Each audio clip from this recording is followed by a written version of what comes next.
This is what's called the liberal tactic. What should we do with this projected surplus? I have a simple four-word answer. Save Social Security first. In what is truly a major tax cut and a major effort to shape the budget and to respond. The third biggest tax cut in 50 years. This will be more than equivalent to undoing the suing. And it's very clear we're going Today to get it's 1.3 billion and trillion. Quickly corrected, wasn't I?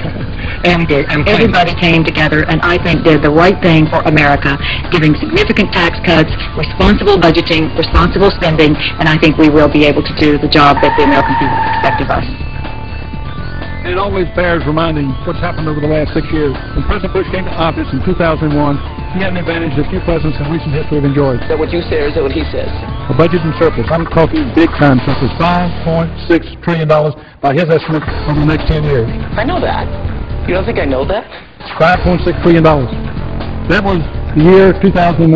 The previous year, Clinton year, we ran a surplus of $236 billion. And it's sad. Don't you think? Not only did they wipe out the surplus, they ran up more than $5 trillion in debt and left us a tab. $1,752 in deficit, which we're struggling with now, right now. How did that happen? How did that happen? Tax cuts that went to the wealthiest Americans. $200 billion for the war in Iraq and counting. The Pentagon budget expanding rapidly.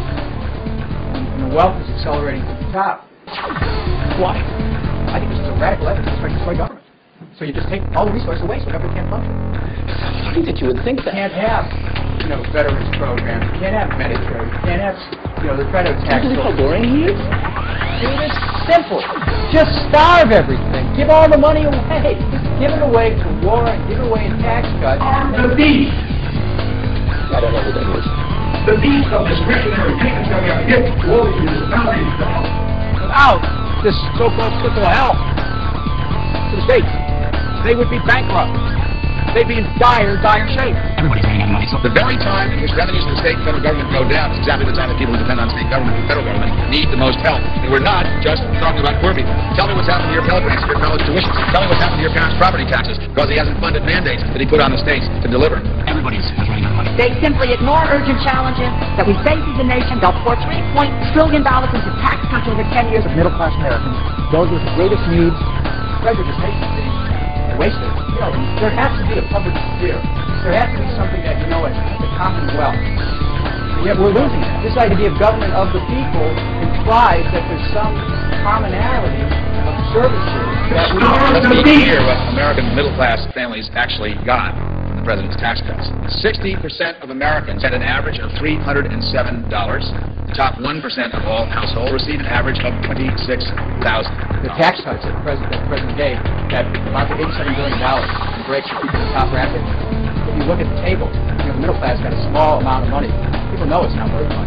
They're not about to turn it down. What George Bush is doing is borrowing $1,000 in your name and handing you $250 of it. Middle-class folks did not get their fair share of the last two expansions in America. From 2000 to 2007, productivity in America grew by 20%. The average middle-class American had a net loss of 3%. Republican game has been called Starve the Beast. Starve the Beast, Starve the Beast has been called Starve the Beast. And the idea was you cut taxes and then depriving the government of revenue, it would eventually force spending cuts. People say, oh my God, states don't have any money for education, college tuition goes up. Money, sort of like Medicare. Dedicated the hell of money for education, the hell of money for child health funds, we started with that. The hell with all those things, let's save that money so we can get tax cuts to the wealthy. Tax cuts were not written to return economic power back to people of this country. Tax cuts, like Enron's finances, are a scheme to starve Social Security and Medicare and to put our nation's financial health at risk by creating the largest debt in American history. Those spending cuts disproportionately take from those who have the least among us. And the tax cuts, Mr. President, give to those who have the most. How much money we're losing in tax revenue because rich folks in this country are funneling money to offshore accounts in $1.5 trillion worth. And the estimate corporations pay about 13% of all our taxes. There was a report out this morning that said except for 1 year under Ronald Reagan, Corporations are paying the smallest amount of taxes since 1934. We'd all be in so much better shape if we could take that $100 million and put it towards the budget. Gains and dividend tax breaks called for in the Republican budget that are so important to President Bush and this leadership would provide almost half their benefits to those with incomes of more than $1 million. I don't understand. Have they no sense of decency? Have they no sense of shame? Why? Why would I feel any remorse? I cannot in good conscience vote in favor of tax cuts, irrespective of their size or to which segment of the population they're targeting. This bill also contains harmful. For example, lobbyists for HMOs won a huge victory when conferees rejected the Senate's proposal to eliminate the discredited HMO slush fund. Lobbyists for the pharmaceutical industry saved their investments from adjustments to Medicaid rebates. They brought access to power with their campaign contributions and their lobbyists, 33 lobbyists for every member of Congress. The reason we don't have health care for every American today, the reason the tax burden on individual families and working people has gone up. It's a relic of 8 long years of a failed economic policy of the Bush administration. The American public rejected it. I urge my colleagues to think realistically about our national challenge. And Enron misled the public and their employees to line their pockets with millions of dollars while the employees lost their jobs, they lost their health insurance, and they lost their pensions.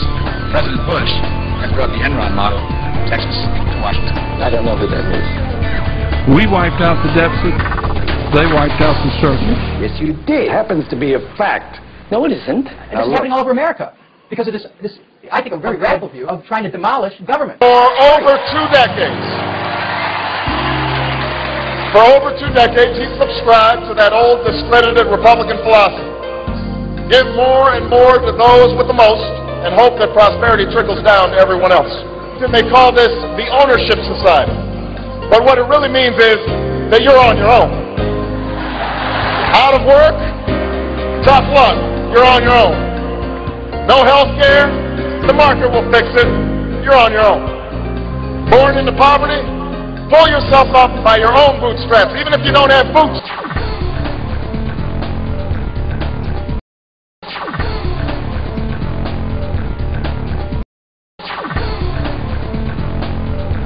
The fundamental belief that I am my brother's keeper, I am my sister's keeper.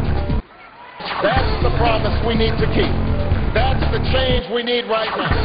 That's the promise we need to keep.